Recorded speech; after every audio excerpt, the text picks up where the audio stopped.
Hello guys. Dito na ako sa korte ko. Kanina pa ako dumating. Galing sa day off. Alas 6 ako dumadating dito sa bahay kasi naglalaba pa kasi ako ng damit ko. Tapos gusto ko talaga makapagpahinga um, para may lakas na naman ulit bukas magtrabaho. Kasi sabi ko sa mga kasama ko, late naman sila dumating, edi late naman kasi yung pag-uwi nila, alas 8, alas 9, yung curfew hours nila sa akin 8:30, pero hindi ko sinusunod yung 8:30. Kahit wala yung mga amo ko, 6 o'clock lang talaga ako. Ayaw ko yung magpagabi ng gabi kasi alam ko marami pa akong gagawin dito sa kwarto ko. Inaayos ko yung mga damit ko na nilaban ko nung kahapon, tapos naglalaba ako ulit ngayon kasi once a week lang ako makapaglaba dun sa washing machine.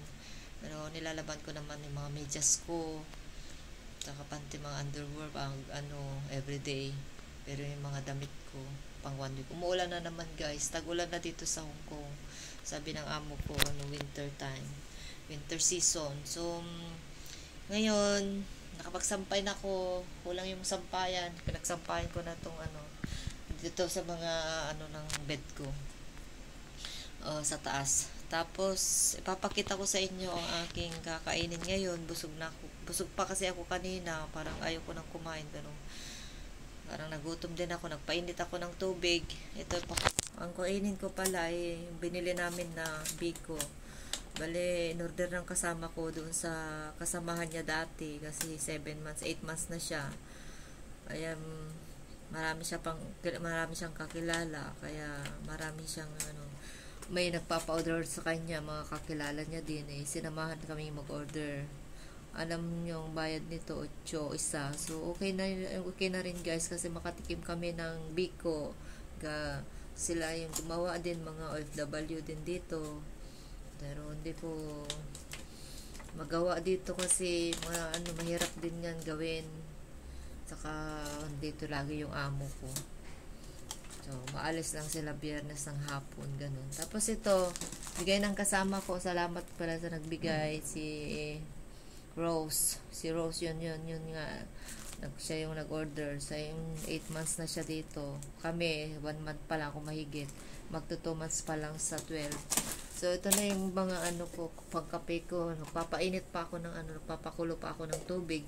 Ayun doon sa kusina. So, yan lang aking ma-share mga guys. Ito, bigay daw ng amo niya pala, mga chai, magkakaibang klase ng chai, mga kape na ang bango. Bigay daw ng amo niya pero hindi, ayaw niya, kaya binigay lang sa akin kasi gusto ko naman yung mga green tea. Yan, green tea. Magkakaiba, tikman ko lang ito. Coffee Mountain Arabic coffee to. So hindi ako magko-coffee guys kasi baka hindi ako makatulog. Iniwasan ko ng ganitong oras na kasi baka hindi ako makatulog. Baka pupuyat lang ako. Ang gagamitin ko lang ito, yung mabango siya, parang sampagita. Ang pangalan, a moment to relax. Sabi niya, Jasmine tea. Hindi siya green tea, jasmine. Ang bango guys.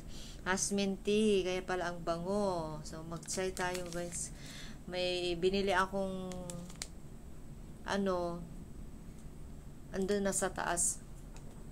Niligpit ko na yung sardinas, 4 yun. 20 HKD. 1990. Pero sabihin mo lang 20 dollar dito sa $20 dito sa pera nila. So, times mo dun ng 7.3. So, nasa na yun? 5 isa. Pag 20. Bale, pag 7 times 5, 35. So, 35 bawat isa na yon yung sardinas. Pero, mas mahal talaga yung isang binili ko noon, 8. Dito sa malapit sa amin. Pero doon, yung sinadya ko talaga na ikalimutan ko pa yung pera ko, pero bumalik ako dito para dalhin yung pera ko para pambili doon sa sardinas kasi nakabili na ako ng bigas ko nandyan lang sa taas, nakatago. Sinagsayang ako kahapon, tapos may kanin pa ako sa rep, kainin ko kanin sana ngayon, kaso lang yung bake ko na lang kasi namiss ko din yung bake ko, yung kanin na lang bukas yung nasarap yung bahaw ko, tapos yung sardinas ko, yun na lang pang umagahan ko bukas. So bye bye na guys, bye bye na. So yun ang aking ma-share sa aking channel, paki-subscribe.